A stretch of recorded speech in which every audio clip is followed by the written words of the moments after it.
ma rumaysan lahayd in nin si caadi ah u dhex degan bulshada, maalin walba shaqo taga, habeen walbana xaaskiisa agjiifta, uu muddo 20 sano ah ku dhex jiray gowraca boqolaal haween ah isagoo aan marnaba la qaban?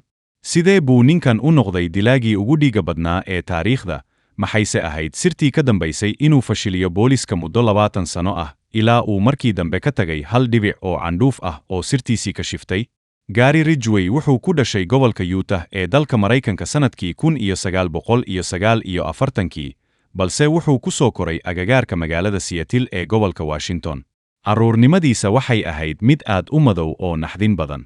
Aabbihiis iyo hooyadiis markasta way isdagaali jireen, hooyadiisuna waxay ahayd haweenay aad u adag oo xukunta guriga. Gary wuxuu lahaa dabeecad yaab leh, wuxuu ahaa mid aad u xishood badan laakiin gudaha ku qariyay cadho weyn oo uu u qabo hooyadiis. Cadhadaas waxay markii dambe u beddelantay inuu necbaado haweenka oo dhan. Markii uu weynaaday, wuxuu bilaabay inuu ka shaqeeyo warshad baabuurta rinjiyeysa, halkaas oo uu ka shaqaynayay muddo 30 sano ah isagoo u muuqday nin deggan, shaqadiisa jecel, oo aan dhib lahayn. Balse muuqaalkaas deggan wuxuu ahaa maaskaro uu ku qarinayay shaydaan haraadan oo dhiig raadinaya. Bilowgii 80-aadkii, magaalada Seattle waxay gashay xaalad naxdin leh. Bishii Luulyo ee sanadkii 1982, waxaa webiga Green River dhexdiisa laga helay meydadka dhowr haween ah oo la gowracay. Tani waxay ahayd bilowgii cabsida weyn ee gobolkaas qabsatay. Boolisku waxay xaqiiqsadeen inuu jiro dilaa taxane ah oo u ugaadhsanaya haweenka sida xoolaha oo kale. Gary Ridgway wuxuu bartilmaameedsan jiray haweenka dhibban ee jidadka mara ama kuwa gurya la'aanta ah, waayo wuxuu ogaa in dadkaas aan si degdeg ah loo raadin doonin haddii la waayo. Wuxuu u qaadi jiray meelo cidlo ah, halkaas oo uu ku ceejin jiray ilaa ay ka nafbaxaan, kadibna meydadkooda ayuu ku dhex tuuri jiray webiga ama kaymaha u dhow. Naxariis daradiisu waxay gaadhay heer uu dhowr jeer dib ugu laaban jiray meesha uu meydka dhigay si uu mar kale ugu raaxaysto dhibaatada uu geystay. Muddo aad u yar gudaheed, tirada dadka la waayay iyo meydadka la helayo waxay gaadheen heer naxdin leh. Booliska gobolka Washington waxay sameeyeen koox weyn oo loo bixiyey Task Force oo loogu talagalay oo kaliya inay soo qabtaan dilaaga webiga Green. In ka badan 50 askari iyo dambibaarayaal khibrad leh ayaa habeen iyo maalin shaqaynayay, balse dilaaga Gary wuxuu ahaa mid aad u xariif ah. Wuxuu aad u yaqaanay kaymaha iyo jidadka dhinaca webka, wuxuuna had iyo jeer tirtiri jiray raad kasta oo DNA ah ama faro ah oo jirka dhibbanaha ku haray. Waxa ugu yaabka badnaa waxay ahayd in Gary uu ahaa nin aad u dhexgalay bulshada, wuxuu ahaa nin kaniisadda taga, akhrista kitaabka, oo deriskiisu ay u ogaayeen inuu yahay nin naxariis badan oo jecel qoyskiisa. Cidna kuma fekerin in ninkan deggan uu yahay dilaaga boqolaalka haweenka ah gooyey. Muddo sannado ah, baaritaanka boolisku wuxuu gaadhay meel fashil ah. Gary Ridgway dhowr jeer ayay boolisku su'aalo weydiiyeen waayo waxaa lagu arkay gaarigiisa meelaha dhibbanayaasha laga afduubtay, laakiin mar kasta wuxuu ku guulaysan jiray inuu ka baxsado sharciga. Sanadkii 1987, boolisku waxay ka qaadeen tijaabada beenta lagu ogaado, laakiin Gary oo ahaa nin maskaxdiisu aad u qabowdahay ayaa tijaabadaas ku baasay isagoo aan hal mar gariirin. Tani waxay booliska ku khasabtay inay ka saaraan liiska dadka laga shakinayo. Gary isagoo ku qoslaya doqonnimada booliska ayuu sii watay gowraca haweenka, isagoo markan bilaabay inuu meydadka ku aaso meelo aad u fog si aan marnaba loo helin. Cabsidii magaalada Seattle waxay noqotay mid daba dheeraatay oo qof walba gurigiisa ku dhex xayirnaa. Dhacdo aad u yaab badnayd ayaa dhacday intii baaritaanku socday. Dilaagii kale ee caanka ahaa ee Ted Bundy, oo xilligaas xabsiga dhimashada ku jiray, ayaa booliska u soo diray fariin uu ku sheegayo inuu caawin karo soo qabashada dilaaga webiga Green. Ted Bundy wuxuu booliska u sharaxay maskaxda dilaayaasha isaga oo kale ah, wuxuuna u sheegay in dilaaga webiga Green uu mar walba dib ugu soo laaban doono meydadka uu ku tuuray.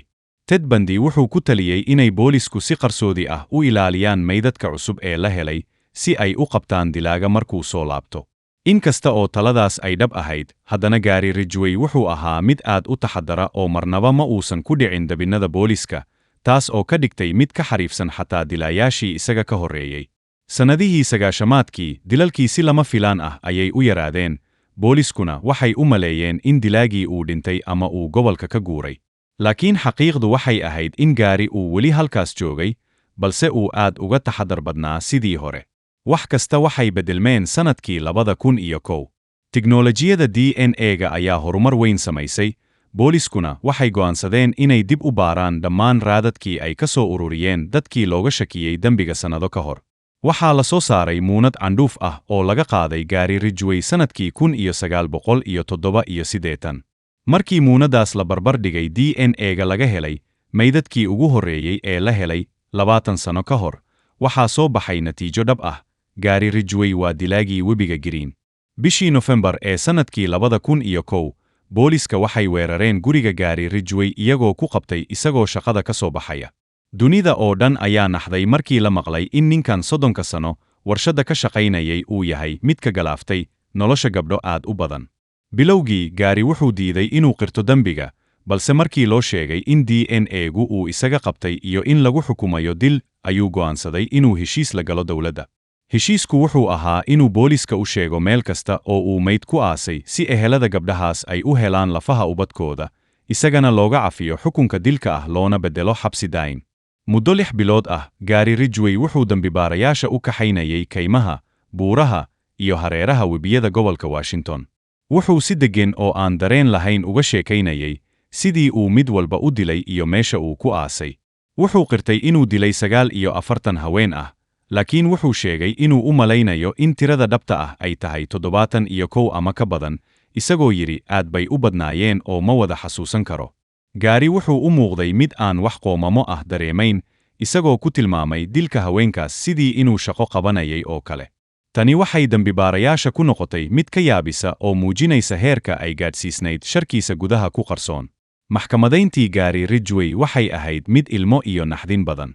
Markii ehelada dadkii uu dilay ay fursad u heleen inay maxkamadda horteeda hadal ka jeediyaan, qof kasta wuxuu ku hadlayay hadallo cadho iyo nacayb leh. Balse waxaa dhacday hal dhacdo oo dunida oo dhan taabatay. Oday waayeel ah oo la odhan jiray Robert Rule, oo gaari uu gubay gabadhiisii, ayaa soo istaagay isagoo ooyaya. Wuxuu gaari ku yidhi, ninow, dadka halkan fadhiya oo dhan way ku necab yihiin, laakiin anigu ma rabo inaan nacaybkaas kula mid noqdo. Waxaan rabaa inaan kuu sheego inaad iga cafis tahay wixii aad ii geysatay. Markii ugu horraysay, gaari Ridgway oo ahaa nin aan dareen lahayn, ayaa madaxa hoos u dhigay oo bilaabay inuu ooyo. Cafiskaas odaygaas ayaa ka awood badnaaday dhammaan xukunnadii maxkamadda. Gaari Ridgway waxaa lagu xukumay 44 oo xabsi daayin ah oo isdaba joog ah, taas oo ka dhigan in uusan marnaba xabsiga ka soo bixi doonin ilaa uu ka dhinto. Maanta wuxuu ku jiraa xabsi aad u adag, isagoo ah dilaagii ugu naxariista darnaa ee abid Maraykanka lagu xukumo. Sheekada dilaagii webiga Green waxay tusaale u tahay siday maskaxda bini'aadamku u noqon karto mid madow, iyo in sharku uu mararka qaar ku dhex dhuunto wejiyada ugu naxariista badan ee aynu aragno.